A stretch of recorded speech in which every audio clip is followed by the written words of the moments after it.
What's up guys? Welcome to the Oasis map. So in this video, I'm gonna talk about what you can do so that you could survive the first 100 cycles when you're playing the Oasis map in oxygen not included. So this is my base. I'm already at 200 cycles and I'm running into some problems. And obviously that's temperature. But in the first 100 cycles, you won't have that problem if you insulate as much as you can. So as you can see, what I did here is I insulated the base from the outside. Now this is not the permanent solution. This is just so I could delay the heat creeping in my base so that my dupes won't fry to death. Next is, another thing you can do is to dig out the least amount of plants until you can get pips to plant wild plants. Because when pips plant wild plants, they become, they won't use any resources, unlike when you plant them in a planter's box or a farm tile. So that extends your resources a bit. Eventually you will run out of food and you will have to plant some plants like millwood so that you could survive. Eventually you will have to ranch out and get some meat.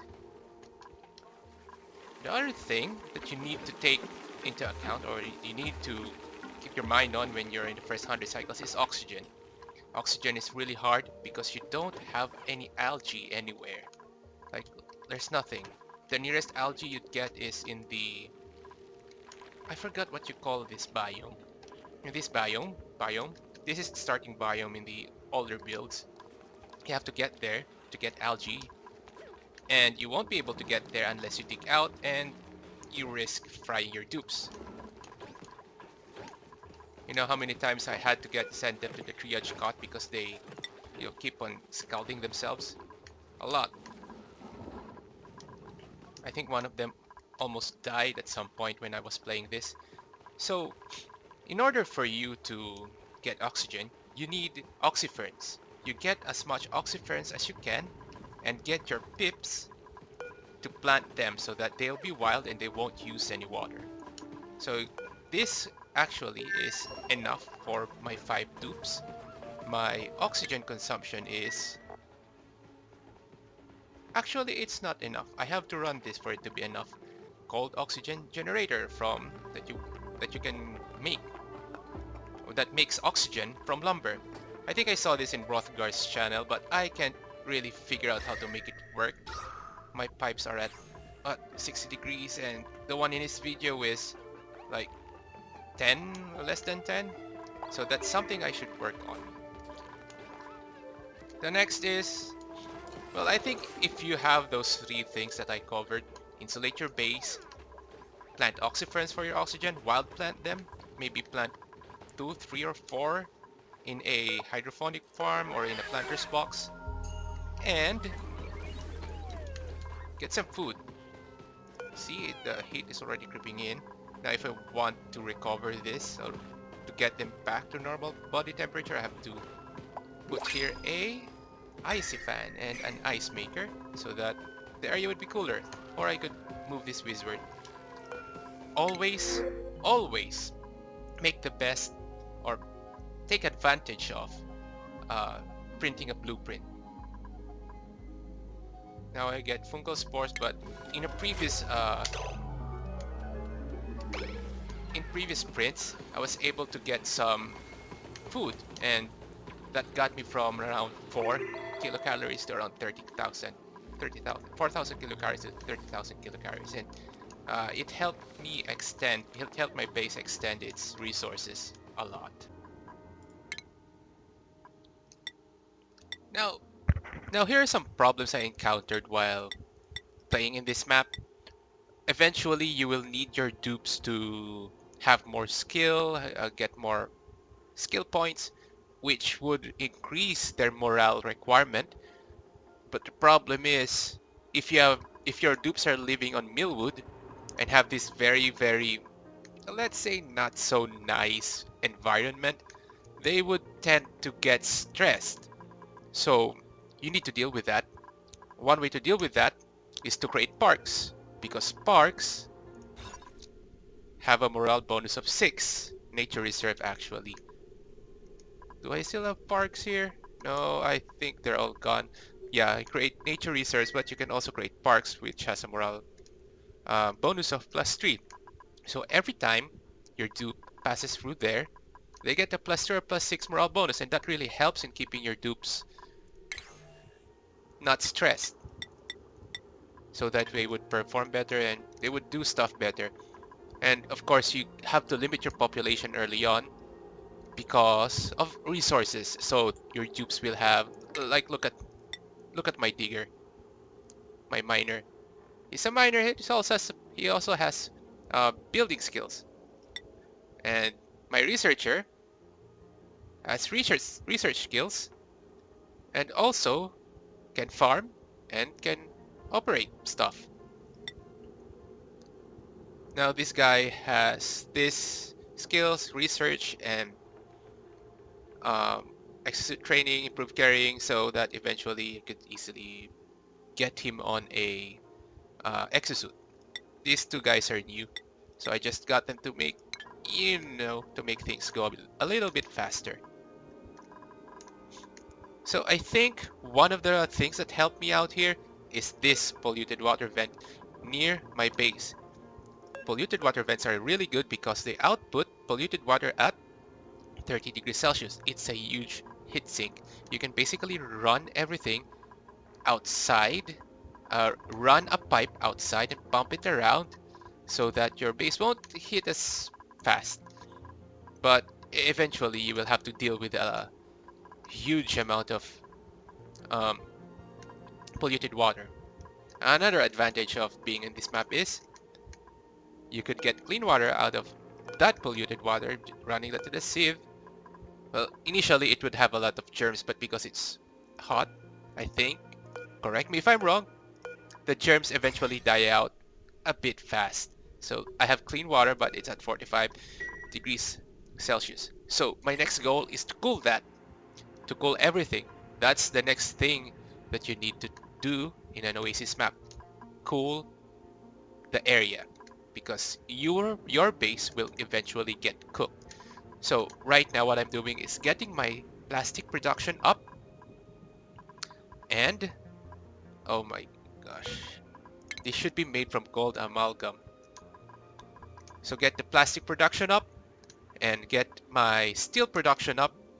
I don't have any way to create steel yet. I still have to figure out where I should put the metal refinery, because this thing creates a lot of heat. Maybe here? I don't know. Maybe use this? Maybe I could use this, but I have to figure out where to dump all the water. Oh yeah, I could get the water here, put it here and dump the water, filter it and dump the water here. Yeah, that could work out. But I have to use it only a few times just to get enough steel, so I could create a, where is it? A steam turbine somewhere in this map. Because there's a way to cool your base using a steam turbine and a thermal aqua tuner, which I tried in debug mode, just to be sure that it will actually work before I spend a lot of resources try to create it in survival mode. Let me see if I can still find that save file. Is it this? I think it's this. Let's load it. It's not this. I think I didn't load it. I think I didn't save it. That's too bad. No, these are backups. You know what the heck? Let's do it here. What we want to do is go to enable sandbox tools. Now sandbox tools is in. Enable debug mode. It lags a bit. Come on. Alright, we're in. And control F4 for the instant dig. Just dig out everything here. And we will create place for our cooler.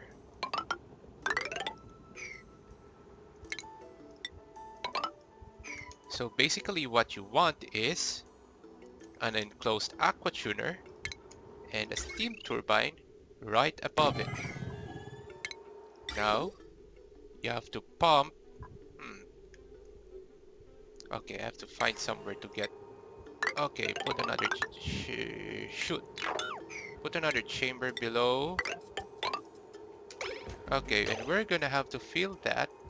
Actually, just put polluted water because we're using the most abundant resource I had in that other map. Put a pump. What's pyrite?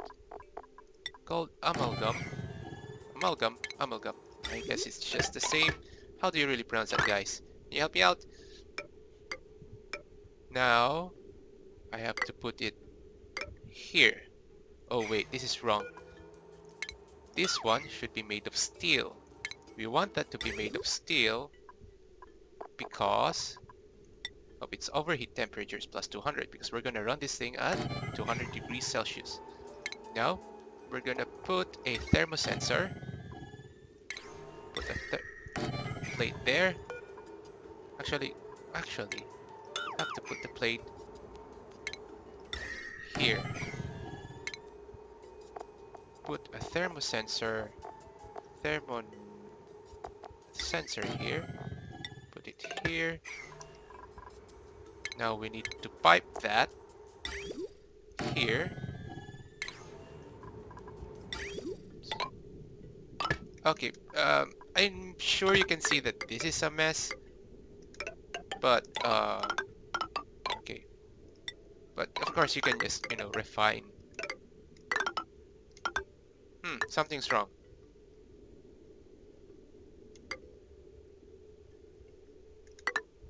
Yeah, wait, no, I know what's wrong. Let's just leave it at that like that for now, and oh yeah, we don't need the tubes. We'll just. Oh, wait, no, yeah, we need the tubes. We'll power these guys with coal generators. Coal generators should be connected to. Okay. This is such a mess, but I hope you can see what we're trying to do here. Just ignore the fact that what I'm doing right now is a huge mess. Do we want that? Yeah, we want that here. Supposedly this is self-sustaining, but from my previous test, you will need a bit of input power from here. Now we have to paint in coal, so our dupes. That's a mistake. We can just dig that out. Our dupes will load the coal generators. Now it's pumping water. Alright, good. Below 200 degrees Celsius because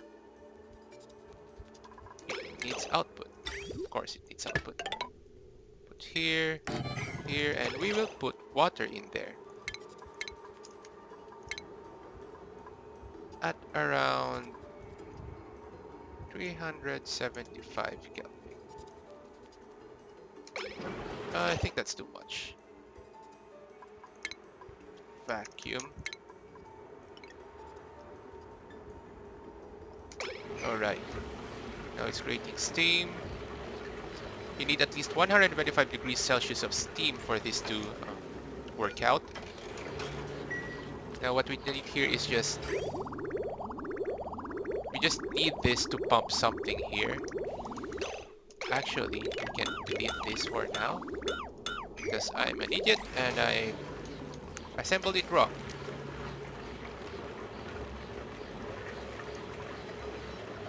One thing I learned is never cool this thing, because if you cool this thing, if you cool the steam turbine from my previous test, it apparently also cools the steam that it's for some reason connected to.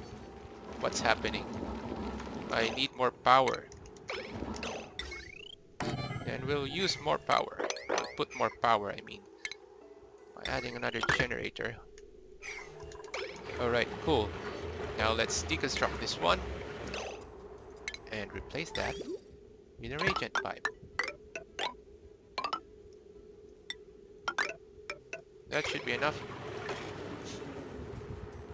Okay, we want to turn this into steam because the entire point of, it will take some time for this to normalize into something. So instead of doing that, we'll use steam at 400 Kelvin.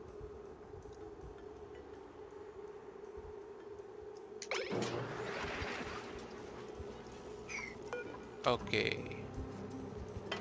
Now it's supposed to heat up the steam faster so that the steam would reach 125 degrees Celsius, so the turbine would start running itself. Eventually we can, turn off more generators because they really won't need it. Okay, you see it's now running.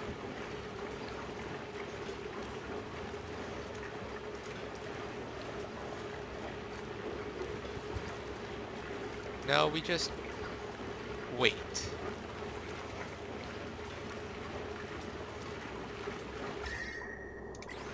Let's see how far we can get this to run. So one reason, or the reason why this can indefinitely run, is because when the steam turbine takes in the steam, it outputs it up. It outputs water. I think it's the same mass as the one that goes in at 95 degrees Celsius. So the steam turbine essentially cools the steam that it goes in here, goes out as water. The aquatuner heats up the water, and the cycle continues. So if you have space materials, you will eventually would want that to be made out of thermium, so that you could create a hotter steam and you would get more power out of it. Right now it's generating 382 watts, but you're consuming electricity at 1200 watts. So you're losing around 850 watts. If you want to get more wattage out of it, you will need to have, and there is it. Now it's too cold. You will need hotter steam. Now to solve this problem, one way to solve this problem is to put a sensor here, thermosensor here, and just divert it if it's too cold. But I hope you see the concept of what we're trying to do, because we're essentially not cooling anything here. So if we have a heat load here, it wouldn't get cold that fast. So you run this through your Oasis map and you're good. So that's how you cool a base. That's how you cool your base with a thermal aquatuner and a steam turbine. Now let's get back. Okay, now the plan is, or at least my plan is, to set that system up initially somewhere here, I guess, just so I could test it out. When it works, I will have to integrate it with this setup, because I don't really understand why my system, my version, actually I copied it almost the same, piping connections, the same automation, almost the same. I don't really get what's wrong and why it's not cooling down. Maybe let me know in the comments if you have seen Brothgar's video. It also has like a cool channel with a lot of content about oxygen not included. Well, when I'm done with the cooling, I will have to set up ranches everywhere, and I have to plant pinch of pepper plants so I could make barbecues. So that's additional morale. And then when we're done with that, we go up to space. Thank you guys for watching. If you have any questions, have any comments or suggestions on how I could make this place a bit prettier, then just leave it in the comments. And if you haven't already, please like and subscribe. Thank you.